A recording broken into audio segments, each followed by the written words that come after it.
Stage पे मुझे बहुत मजा आता था, नाटक करते हुए बहुत ऐसा वन मोमेंट महसूस होता था। तो आई थिंक मेरे लिए मम्मी पापा को वो सिक्योर करियर लॉ दिख रहा था।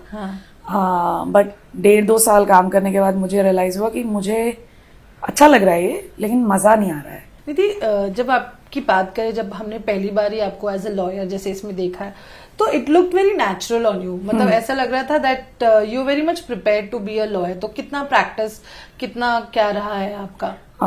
यार मेरा बैकग्राउंड है ऑफ अ लॉयर, मतलब मैंने पढ़ाई की है। 5 साल BA-LLB honours from Jamia Millia Islamia.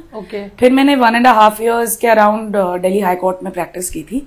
तो आई थिंक एक तरह से it will be fair to say कि मुझे बॉडी लैंग्वेज वाइज वो अटायर मैंने देखा है उसमें लोगों को, तो मेरे पास शायद रेफरेंसेस तो बहुत सारे थे। यार इंटरेस्ट तो आई थिंक बचपन से ही था। अच्छा। मतलब I always enjoyed being the nautanki the most, I think amongst all the other roles that I played. Like मुझे याद आता है कि स्कूल में एक्टिविटी होती थी ना, मतलब तो कभी आप टाइकोमांडो लेते हैं, कभी आप कराटे लेते हैं, कभी आप स्काउट्स एंड गाइड्स लेते हैं। आई थिंक मैं फॉर द लॉन्गेस्ट टाइम हर साल एक्टिविटीज बदलती थी और समथिंग और the other related to performance, public speaking, ये सब चीजें मैं बहुत थॉरली एंजॉय करती थी।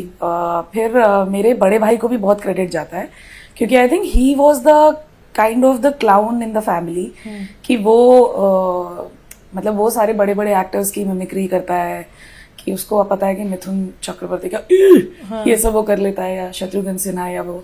तो मैं तो देखती थी कि इसको बड़ी वाहवाही मिल रही है, घर पे कोई भी मतलब मौसी बुआ कोई भी आ रहे हैं तो इसको बड़ी शाबाशी मिल रही है। तो मैं, वो बड़ा भी है, तो मैं उससे, उसकी एब्सेंस में मैं उसकी वो हरकतें कॉपी करती थी। और as the luck would have it कि वो तो इंजीनियर ही बना है बेचारा और मैं यहाँ आ गई हूँ। और आई थिंक हाँ, मुझे लगता है मैं उसके टिकट पे बम्बई आ गई।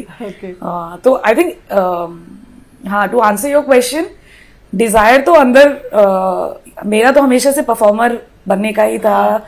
स्टेज पे मुझे बहुत मजा आता था, नाटक करते हुए बहुत ऐसा वन मोमेंट महसूस होता था कि आप बैक स्टेज हैं, हमने एक हर्डल किया कि अब नाटक के लिए हम अंदर घुस रहे हैं। करेक्ट। 3rd बेल हो चुकी है, ऑडियंस आ चुकी है, आप घुसे स्टेज पर और फिर आपको सिर्फ वो याद है कि नाटक खत्म हुआ था, लोग ताली बजा रहे थे और आप वापस आए। तो मुझे लगता है कि I was meant for this only. It is so कि लाइफ में ऐसा होता है कि आप पहले ए पॉइंट पहुंचते हैं, तो वो शायद मेरे लिए लॉ की दुनिया थी। एक सिक्योर करियर जैसा पेरेंट्स हमेशा चाहते हैं सब बच्चों के लिए ना, कि कुछ एक बच्चा पढ़ाई लिखाई करके अपना एक करियर सिक्योर कर ले, फिर हम रिलैक्स कर सकते हैं। तो आई थिंक मेरे लिए मम्मी पापा को वो सिक्योर करियर लॉ दिख रहा था। बट 1.5-2 साल काम करने के बाद मुझे रियलाइज हुआ कि मुझे अच्छा लग रहा है ये, लेकिन मजा नहीं आ रहा है। और मजा जब मैं स्कूल में या कॉलेज में जब प्ले करती थी तो मजा तो वहीं से आता था। तो फिर थोड़ी बहुत अपनी आई थिंक एक्टिंग स्किल्स का इस्तेमाल किया, पेरेंट्स के सामने भी उन्हें थोड़ा पटाया कि थोड़ा बॉम्बे जाने दो, कुछ समय की मोहलत दो। लकीली तब आई थिंक इंडियन सिनेमा में भी कुछ कुछ ऐसी रेवोल्यूशनरी फॉलो योर पैशन और इस तरह की फिल्में बन रही थी।